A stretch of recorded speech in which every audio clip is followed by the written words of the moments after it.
Hi friend, small step में आपका स्वागत है। मैं पुष्कर ओझा आज आप लोगों के लिए लेकर आया हूं वाणिज्य से जुड़ी कुछ महत्वपूर्ण प्रश्नों को, जो कि आगामी प्रतियोगी परीक्षाओं के लिए उपयोगी और महत्वपूर्ण है।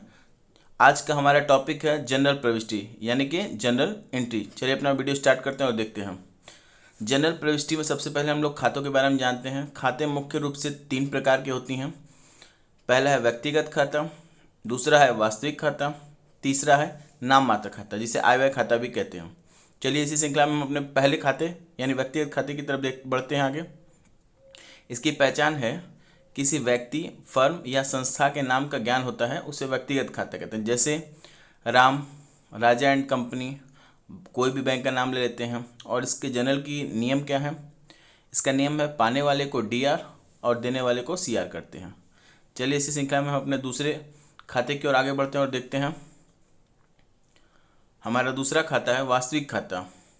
इसकी पहचान है किसी वस्तु को देख या छू कर महसूस कर सकते हैं हम, जैसे टेबल, फर्नीचर, मशीन, मकान आदि। इसकी जनरल प्रविष्टि करने का नियम है आने वाले को डीआर और जाने वाले को सीआर, यानी जो भी वस्तु या संपत्ति व्यवसाय में आती है उसे डीआर और जो व्यवसाय से बाहर जाती है उसे सीआर कहते हैं। चलिए इसी श्रृंखला में अपने तीसरे खाते की ओर आगे बढ़ते हैं और देखते हैं। हमारा तीसरा खाता है नाम मात्र खाता। इसे आय व्यय खाते के नाम से भी जानते हैं। इसकी पहचान समस्त प्राप्ति और भुगतान रोकड़ के माध्यम से होता है, यानी नाम किसी और का होता है लेकिन लेन देन में रोकड़ ही माध्यम बनता है। जैसे वेतन, किराया, कमीशन या छूट। इसका नियम जनरल एंट्री करने की क्या नियम है? सभी व्यय और हानि को डीआर करते हैं और सभी आय व लाभ को सीआर करते हैं। चलिए अब इन्हीं महत्वपूर्ण टॉपिक से हम अपने प्रश्नों को स्टार्ट करते हैं। रोजनामचे में कितने खाने बनाए जाते हैं? तो इसका आंसर है रोजनामचे में 5 खाने बनाए जाते हैं। पहला दिनांक का, दूसरा विवरण का, तीसरा खाता पृष्ठ संख्या का, चौथा डेबिट रकम और 5वां क्रेडिट रकम का है। चलिए अपने दूसरे प्रश्न की ओर आगे बढ़ते हैं और देखते हैं। हमारा दूसरा प्रश्न है मशीन खरीदा तो इसे जनरल में मशीन खाते में कहाँ लिखेंगे? तो इसका आंसर है इसे डेबिट यानी मशीन खाते के डेबिट पक्ष में लिखेंगे। चलिए अगले प्रश्न की ओर आगे बढ़ते हैं और देखते हैं। हमारा अगला प्रश्न है नई मशीन लगवाने के लिए दी गई मजदूरी खाते में डेबिट कर दी गई है, तो यह कौन सी अशुद्धि मानी जाएगी? तो ऐसी अशुद्धियाँ सैद्धांतिक अशुद्धि मानी जाएगी। चलिए अपने अगले प्रश्न की ओर आगे बढ़ते हैं और देखते हैं। हमारा अगला प्रश्न है जिन खातों का संबंध आय व्यय व लाभ और हानि से होता है तो उसे क्या कहते हैं? तो इसका आंसर है उसे नाम मात्र खाता या आय व्यय खाता कहते हैं। चलिए अपने अगले प्रश्न की ओर आगे बढ़ते हैं और देखते हैं। हमारा अगला प्रश्न है राम से 5,000 प्राप्त किया किंतु उसके खाते में 50,000 रुपये जमा किया गया, यह कौन सी अशुद्धि मानी जाती है? अगर कोई पैसों से लेन देन की, रकम से लेन देन की कोई अशुद्धि होती है तो उसे भूल की अशुद्धि कहते हैं। चलिए इसी श्रृंखला में अपने अगले प्रश्न की ओर आगे बढ़ते हैं और देखते हैं। और हमारा अगला प्रश्न है एक नई मशीन की स्थापना व्यय को किस खाते में डेबिट किया जाता है? तो इसे मशीन खाते में डेबिट किया जाता है क्योंकि यह मशीन से प्रत्यक्ष रूप से संबंधित है। चलिए इसी श्रृंखला में अपने अगले प्रश्न की ओर आगे बढ़ते हैं और देखते हैं। हमारा अगला प्रश्न है मोहन को 2,000 रुपये वेतन दिया जाता है, इस लेन देन में कौन सा खाता डेबिट किया जाएगा? तो इसका आंसर है वेतन खाता। चलिए इसी श्रृंखला में हम अपने अगले प्रश्न की ओर आगे बढ़ते हैं और देखते हैं। हमारा अगला प्रश्न है क्रय खाता कब क्रेडिट किया जाता है? तो इसका आंसर है जब व्यापार के स्वामी द्वारा व्यापार से माल व्यक्तिगत प्रयोग के लिए निकाला जाता है, या फिर अगर आग से या पानी से कोई माल खरीदा हुआ नष्ट हो जाता है तो उसे क्रय खाते को क्रेडिट करते हैं। चलिए इसी श्रृंखला में हम अपने अगले प्रश्न की ओर आगे बढ़ते हैं और देखते हैं।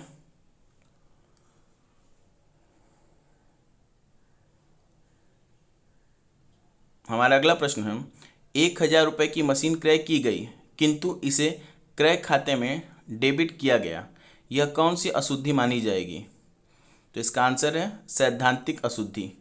इस अशुद्धि को सैद्धांतिक अशुद्धि कहेंगे। चलिए अपने अगले प्रश्न की ओर आगे बढ़ते हैं और देखते हैं। हमारा अगला प्रश्न है अदत्त किराए के लिए समायोजन की जनरल प्रविष्टि क्या होगी? तो सबसे पहले आदित्य किराया जो होता है वो हम लोग जान लेते हैं। प्रतिनिधि व्यक्तिगत खाता होता है। इसकी जनरल एंट्री होगी outstanding rent account DR to rent account. Narration being adjustment of outstanding rent.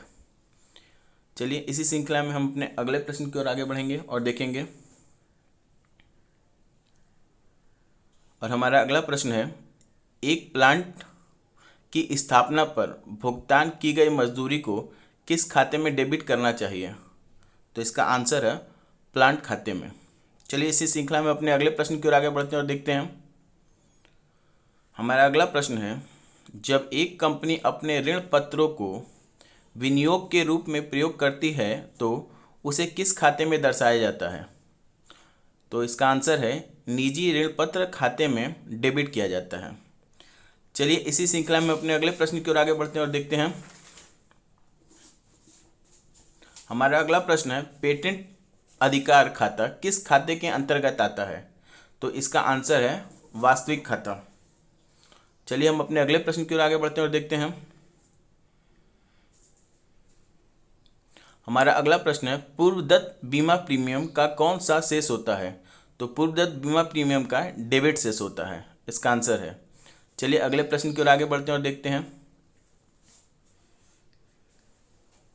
हमारा अगला प्रश्न है, एक नई मशीन पर स्थापना व्यय को किस खाते में डेबिट किया जाता है? तो इसका आंसर है इसे मशीन खाते में डेबिट किया जाता है क्योंकि यह पूंजीगत व्यय माना जाता है। चलिए अपने अगले प्रश्न की ओर आगे बढ़ते हैं और देखते हैं। हमारा अगला प्रश्न है, आग से 5,000 का स्टॉक नष्ट हो गया जिसमें 3,000 का बीमा का दावा स्वीकार हुआ और 2,000 रुपये का शेष किस खाते में डेबिट किया जाएगा? तो इसका आंसर है उसे लाभ हानि खाते के डेबिट पक्ष में किया जाएगा, क्योंकि इसकी जनरल एंट्री देख लेते हैं हम लोग। Insurance account DR, PL account DR to loss by fire, यानी इंश्योरेंस अकाउंट DR में 3,000 रुपये, PL में 2,000 रुपये और लॉस बाय फायर अकाउंट में 5,000 रुपये लिखे जाएंगे। चलिए अपने अगले प्रश्न की ओर आगे बढ़ते हैं। हमारा अगला प्रश्न है, पुराना फर्नीचर क्रय किया गया और उसकी मरम्मत पर 8,000 रुपये व्यय किया, यह रकम किस खाते में डेबिट की जाएगी? तो इसका आंसर है फर्नीचर खाते में। चलिए अगले प्रश्न की ओर आगे बढ़ते हैं और देखते हैं।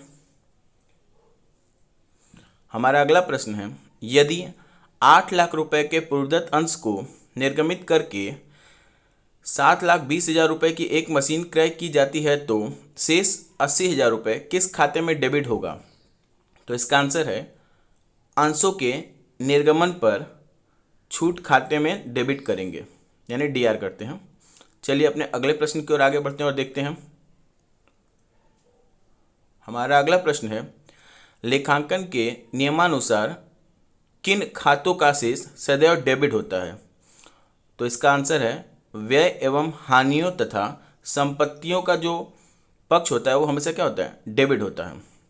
और हमारा अगला प्रश्न है, आहरण खाता किस खाते के अंतर्गत आता है? तो आहरण खाता जो होता है वो व्यक्तिगत खाते के अंतर्गत आता है। चलिए हम अपने अगले प्रश्न की ओर आगे बढ़ते हैं और देखते हैं। हमारा अगला प्रश्न है, प्रारंभिक लेन देन का लेखा करने की प्रधान पुस्तक को क्या कहते हैं? तो इसका आंसर है रोजनामचा, यानी जनरल कहते हैं।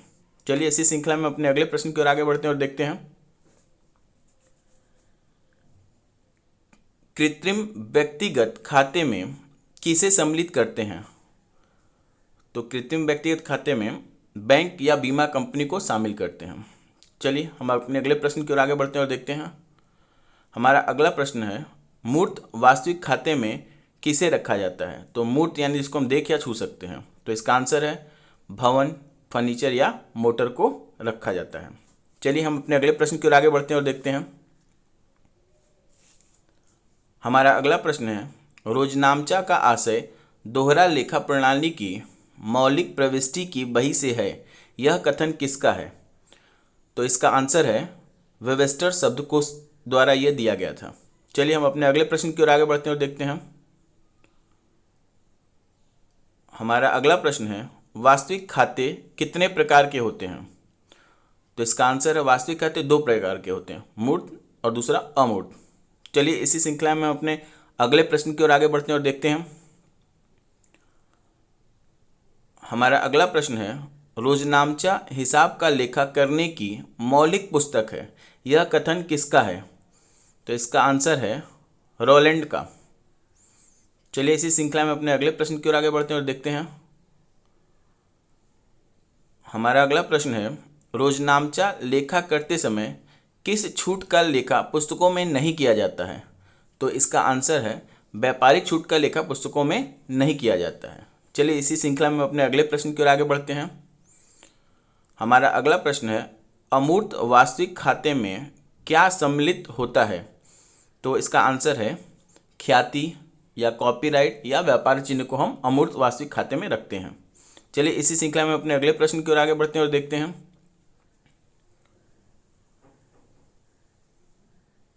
हमारा अगला प्रश्न है, प्रतिनिधित्व व्यक्तिगत खाता किसे कहते हैं? तो इसका आंसर है आदत्य खर्चों को। चलिए इसी श्रृंखला में अपने अगले प्रश्न की ओर आगे बढ़ते हैं और देखते हैं। हमारा अगला प्रश्न है, पाने वाले व्यक्ति को DR तथा देने वाले व्यक्ति को CR किस खाते में करते हैं? तो इसका आंसर है व्यक्तिगत खाते में।